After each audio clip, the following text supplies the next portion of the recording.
Bismillahirrahmanirrahim. Assalamualaikum warahmatullahi wabarakatuh. Alhamdulillahi rabbil alamin. Wabihi nasta'inu ala umurid dunya waddin. Ashhadu an la ilaha illallah wahdahu la syarikalah.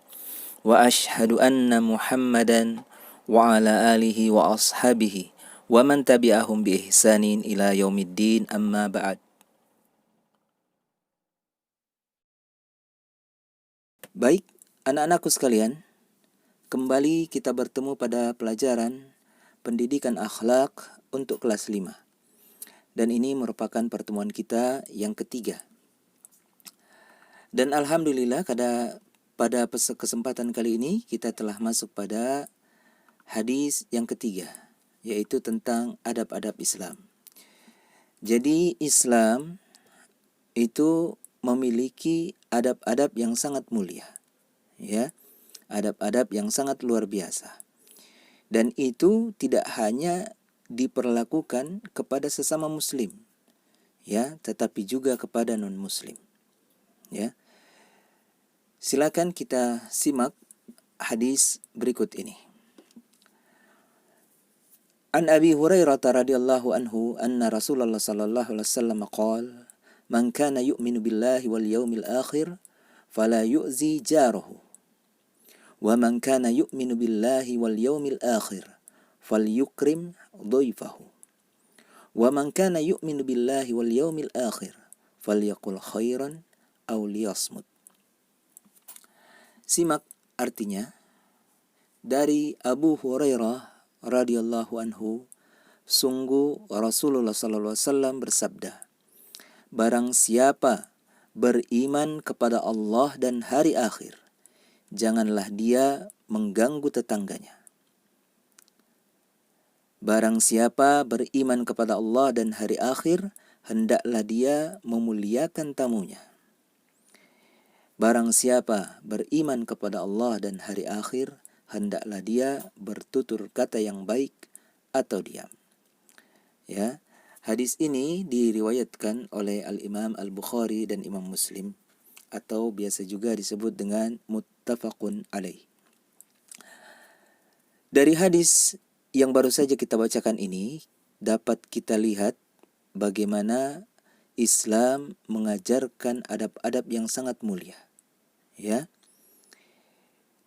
Yang pertama itu, jangan mengganggu tetangga. Ya.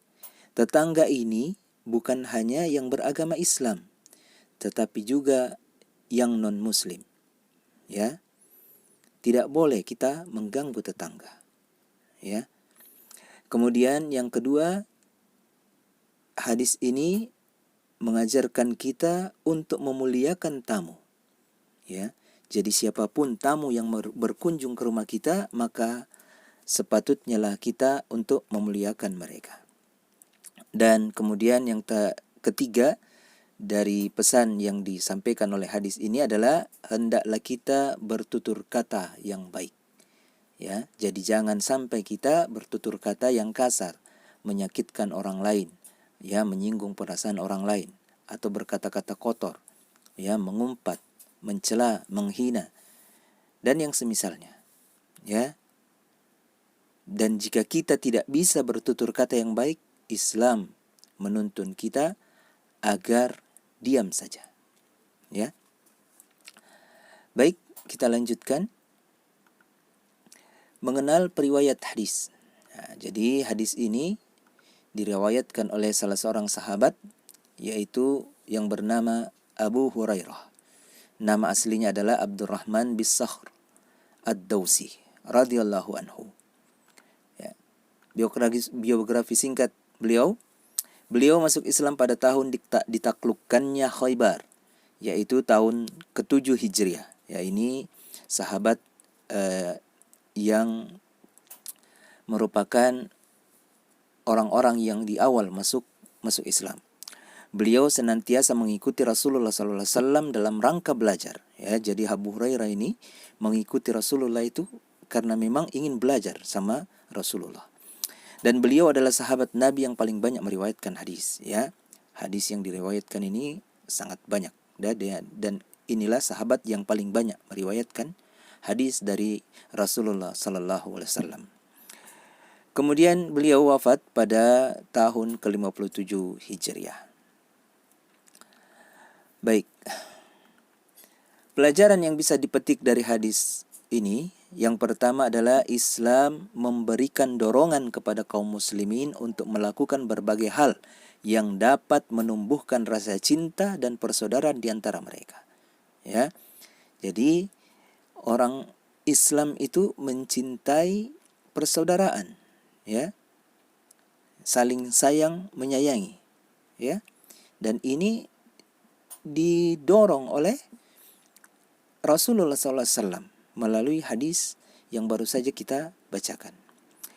Kemudian yang kedua, termasuk hak tetangga adalah yang pertama berbuat baik kepada mereka. Ya, jadi tidak boleh kita berlaku buruk kepada tetangga kita, walaupun mereka non-muslim.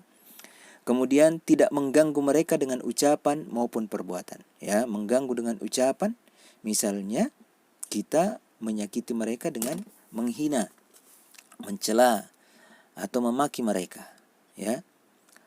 Kemudian dengan perbuatan apalagi, ya, tidak boleh kita menzolimi tetangga kita. Kemudian yang ketiga, termasuk kesempurnaan iman adalah dengan berbuat baik kepada tetangga dan tidak menyakitinya, walaupun tetangga adalah orang kafir, ya. Ini kesempurnaan iman karena hadis tadi dikaitkan dengan barang siapa yang beriman kepada Allah dan hari akhir, ya, maka hendaknya dia tidak menyakiti tetangganya. Nah, ini menyakiti tetangga dikaitkan dengan keimanan, ya, maka orang yang sempurna keimanannya maka pasti akan berbuat baik kepada tetangganya, ya.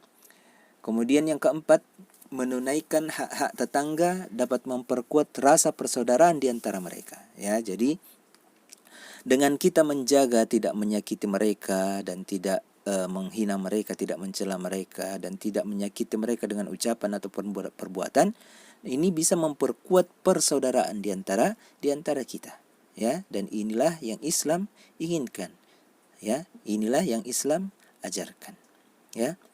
Baik. Kemudian selanjutnya yang kelima, termasuk hak tamu yang berupa ucapan, yaitu menyambutnya dengan mengucapkan kalimat yang baik. Ya, ini hak tamu. Jadi kalau ada tamu yang berkunjung ke rumah kita, maka dia memperoleh hak untuk disambut dengan kalimat-kalimat yang baik. Ya, ini hak berupa ucapan. Nah, sedangkan berupa perbuatan yaitu dengan menunaikan hak pertamuan seperti menghidangkan makanan, minuman sebagai suguhan. Yaitu sudah hak mereka.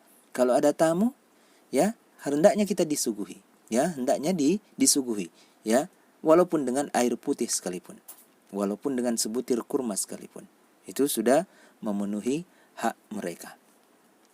Kemudian yang keenam, wajib menjaga lisan atau ucapan dengan bertutur kata yang baik, dengan tidak mengucapkan kata-kata yang buruk, ya. Jadi wajib bagi orang muslim yang beriman kepada Allah dan hari akhir untuk menjaga tutur katanya, ya, harus bertutur kata yang baik dan tidak mengucapkan kata-kata yang jelek, ya, apalagi harus menghina, mencela, memaki dan semisalnya, ya. Baik, inilah beberapa pelajaran yang dapat kita ambil dari hadis berikut, ya, dan saya rasa cukup. Semoga ada manfaatnya dan mohon maaf atas segala kekurangan. Namun sebelumnya, tugas kalian itu ada pada halaman 18 dan 19, ya. Halaman 18 dan 19. Walaupun di situ adalah tugas kelompok, ya. Namun ini cukup dikerjakan sendiri, ya, di rumah masing-masing. Ya, ada 5 nomor, ya, untuk uji kompetensi tidak usah dikerjakan, ya. Baik. Subhanakallahumma wa bihamdik asyhadu an la ilaha illa anta wastaghfiruka wa atubu ilaik. Wassalamualaikum warahmatullahi wabarakatuh.